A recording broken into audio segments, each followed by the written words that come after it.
Armin's return to the hospital was never part of the plan. The flight had landed before dawn, the sky still bruised with shades of gray and blue. Most men would have gone home first, taken a shower, rested after the exhausting trip. But something heavy sat in Armin's chest, a restless pressure that refused to let him sleep.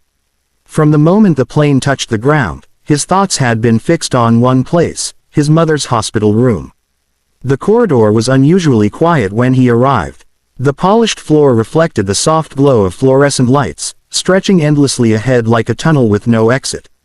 Somewhere in the distance, a machine beeped in slow, steady rhythm, each sound echoing too loudly in the stillness.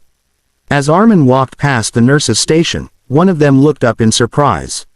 "You're back early, Mr. Armin," she said. "Yes," he replied, forcing a faint smile. "How is my mother?" The nurse hesitated. "Just for a moment. She's resting." That pause followed him like a shadow.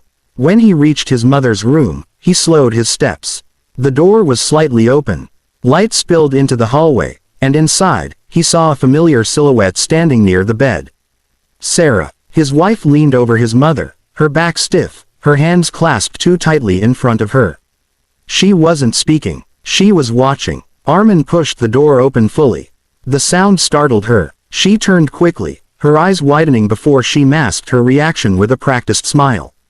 "Armin," she said, "you're back already." "You didn't expect me," he replied quietly. She laughed softly, but it sounded hollow. "Of course I did. I just thought you'd come tomorrow." Armin studied her face, the dark circles under her eyes, the tension in her jaw. She looked less like a worried daughter-in-law and more like someone caught doing something she shouldn't. "How long have you been here?" he asked. "A while," she said. "Your mother was restless." Armin glanced at the bed. His mother lay unnaturally still, her skin pale against the white sheets, her breathing shallow. A clear IV line ran into her arm, the liquid inside dripping slowly, steadily. "Did the doctor come?" Armin asked. Sarah nodded quickly. "Yes." He adjusted her medication. That was when the unease sharpened into something cold. Armin had spoken to the doctor late the previous night. There had been no mention of changes. No warnings. No concerns. "I'll stay with her now," Armin said.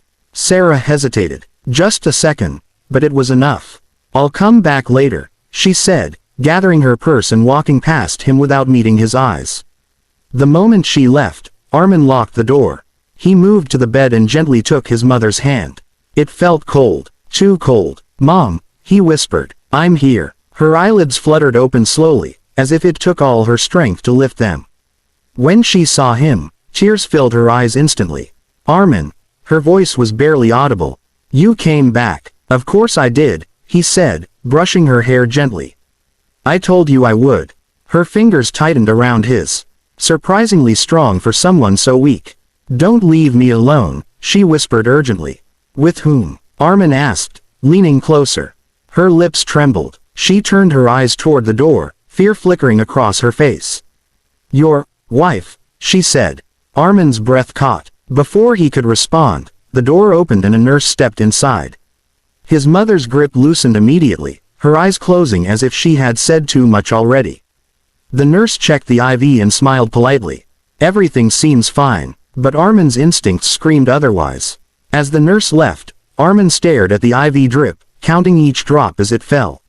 His mother's words echoed in his mind like a warning bell. "Your wife." For the first time since his marriage, Armin felt something crack inside him. Trust, splintering under the weight of fear. And deep down, he knew this was only the beginning.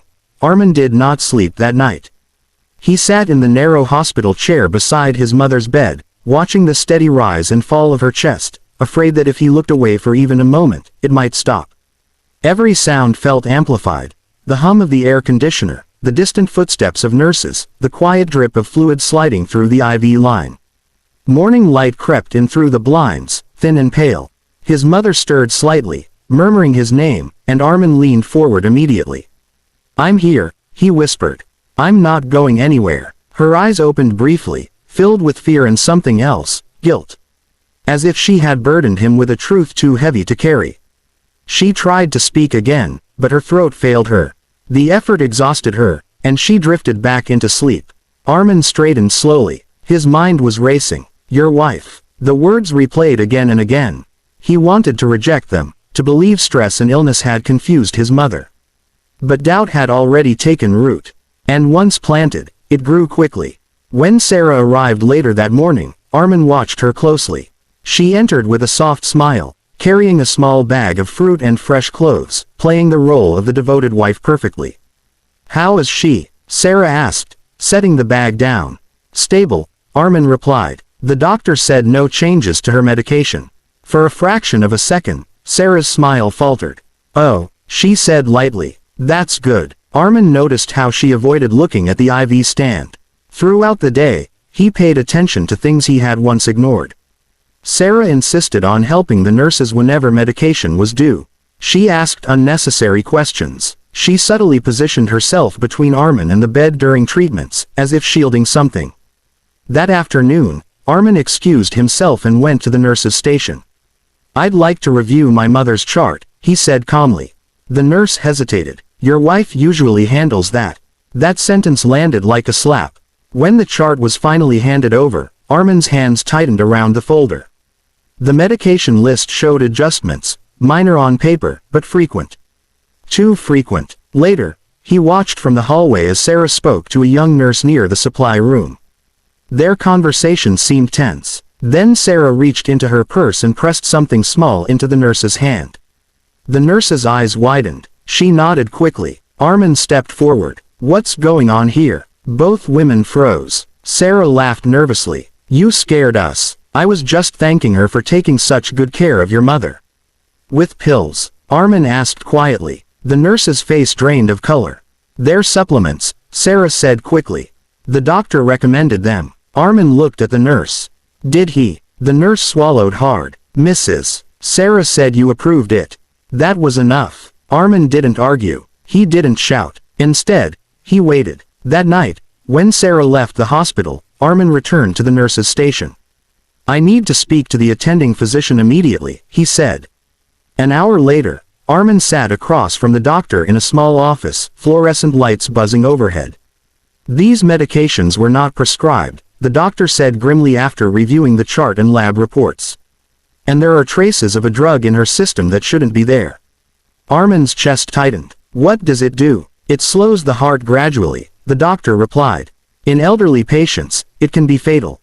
The effects are subtle. It could look like natural decline.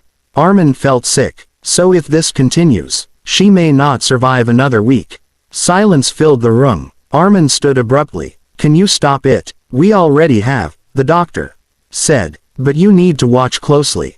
Whoever is doing this knows how to avoid detection. That night, Armin returned to his mother's bedside, his jaw clenched, his hands trembling with restrained rage. He watched the door. He watched the IV. He watched everyone. Trust had shattered, replaced by a terrifying truth. The greatest danger to his mother was not her illness. It was inside the family. And Armin knew, if he made one wrong move, the next scene might be his mother's last. By the third night, Armin no longer trusted the darkness. He stood in the empty hospital room, the faint glow of city lights filtering through the window. His mother slept restlessly, her breath uneven but stronger than before since the doctor had changed the medication. The IV now carried a different label, one Armin had personally verified. Still, fear clung to him. The doctor's warning echoed in his mind. Whoever did this knows how to avoid detection. That was why Armin had agreed to do something that made his hands shake with guilt, install a hidden camera. It was placed discreetly near the corner of the room, its lens angled toward the IV stand and the bedside. Legal approval had been obtained. His conscience still screamed, but fear for his mother's life was louder. Armin stepped into the hallway when visiting hours ended, pretending to leave. Instead, he stopped around the corner, eyes fixed on the live feed playing on his phone. Minutes passed. Then Sarah entered the room. She closed the door behind her slowly, carefully. Her expression changed the moment she thought she was alone. The soft, caring mask fell away, replaced by something cold and calculating. Armin's stomach twisted. Sarah set her purse on the chair and walked to the bed. She looked down at his mother, lips curling slightly. You're still here, she muttered. You just don't know when to let go, do you? His mother stirred weakly, her eyes fluttering open. Why are you doing this? She whispered. Sarah sighed impatiently. Because you never stopped interfering. Even from a hospital bed. She reached for the IV stand. Armin's heart slammed against his ribs. Don't, his mother croaked, trying to lift her hand. Sarah leaned closer, her voice low and venomous. You poisoned him against me. You told him I wasn't worthy. You told him to change the will. Her fingers adjusted the flow. You think I don't know? Sarah continued. Half of everything. To charity. After everything I've endured. Armin could barely breathe. His mother's hand trembled. Money isn't everything. Sarah laughed softly. That's easy to say when you already have it. She reached into her purse and pulled out a small vial. That was it. Armin pushed the door open violently. What are you doing? He shouted. Sarah spun around, the vial slipping from her fingers and shattering on the floor. For a moment, none of them moved. Armin rushed to his mother's side, shielding her. Step away from her. Sarah stared at him, shock giving way to anger. You were spying on me. I was protecting my mother, Armin said, holding up his phone. I saw everything. Her face drained of color. You don't understand, she said desperately. She was destroying our future. Our future. Armin's voice broke. You tried to kill my mother. I was saving us, she screamed. She never accepted me. She controlled everything, even you. Security alarms had already been triggered. Footsteps thundered down the hallway. Sarah fell to her knees, sobbing, not in regret, but rage and desperation. I did this for you, she cried. For us. Armin looked at her, his heart shattering. Love doesn't look like this. Security and police officers entered, restraining her as she screamed his name. Nurses rushed to stabilize his mother, who had lost consciousness. As Sarah was dragged away, she locked eyes with Armin. You'll regret this, she hissed. Armin said nothing. He held his mother's hand, whispering through tears, You're safe. I won't let anyone hurt you again. For the first time, the truth stood fully exposed. And nothing would ever be the same again. The hospital room felt different now.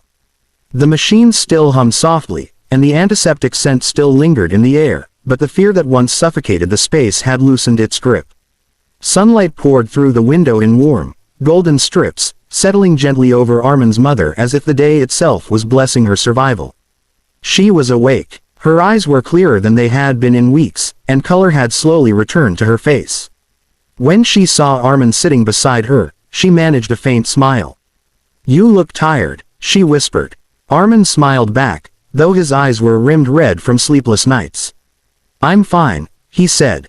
As long as you are. He adjusted her blanket carefully, the way she used to do for him when he was a child. For the first time since everything had unraveled, his hands were steady. The doctor entered later that morning, carrying a clipboard and good news. She's responding well, he said. The drug is completely out of her system. With rest and monitoring, she'll recover. Armin closed his eyes briefly, releasing a breath he'd been holding for days. When the doctor left, silence settled between mother and son. A heavy silence, filled with things neither knew how to say. I'm sorry, his mother said suddenly. Armin looked up. For what? For not telling you sooner, she replied weakly. I was afraid. I didn't want to break your marriage. Armin swallowed hard. You didn't break anything. I was blind. Tears slid down her temples, disappearing into the pillow. I saw the change in her eyes long ago, she whispered. But I hoped I was wrong. Armin held her hand. You're safe now. That's all that matters. Later that day, a police officer came to take a formal statement. Armin answered every question calmly, even when his chest burned with betrayal. Sarah was in custody. Charges were being filed. The woman he had once planned a future with was now a closed chapter, one written in lies. When the officer left, Armin stood at the window, watching people move outside, laughing, arguing, living, unaware how fragile life truly was. That evening, he helped his mother sit up. She looked at him with a mixture of pride and sadness. You chose right, she said. Even when it hurt. I chose you, Armin replied. You gave me life. I won't ever forget that. She squeezed his hand weakly. Promise me something, anything. Never ignore your instincts again. And never let love make you cruel. Armin nodded. I promise. Days passed. His mother grew stronger. The hospital room filled with flowers and quiet hope. Nurses smiled more often. The beeping machines no longer sounded like countdowns. One morning, as Armin prepared to leave for a short rest at home, his mother called him back. "My son," she said softly, "you saved me." Armin leaned down and kissed her forehead. "You saved me first, a long time ago." As he walked out of the hospital, sunlight warmed his face. The pain was still there. Betrayal doesn't vanish overnight, but so was clarity. Some bonds are forged by blood, others by choice. Armin had chosen, and this time, he would never look back.